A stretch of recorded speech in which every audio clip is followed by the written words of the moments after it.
तर hello guys, नमस्कार, राम राम मंडळी. तर आज आपल्या घराचं बांधकाम फायनली पूर्ण झालेलं आहे. तरी किरकोळ थोडंफार आणखीन काम राहिलेलं करायचं राहिलेलंच आहे.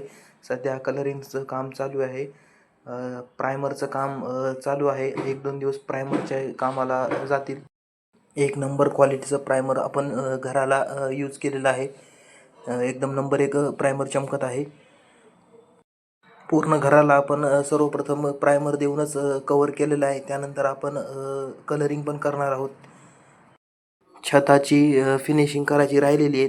फिनिशिंग करायचं झाल्याच्यानंतर आपण छताला डॅम प्रूफ पण करणार आहोत. हॉलमधलं पण पूर्ण कलरिंग झालेलं आहे प्रायमरचं.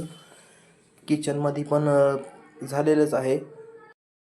हॉल, बेडरूम, किचनमध्ये पूर्ण कलरिंगचं प्रायमरचं काम झालेलं आहे. तर भेटूया आपण नेक्स्ट कलरिंग केलेल्या जेव्हा कलरिंग केलेलं असेल घर, त्या टायमाला भेटूया नेक्स्ट ब्लॉगमध्ये. Like, share, subscribes. Thanks for watching.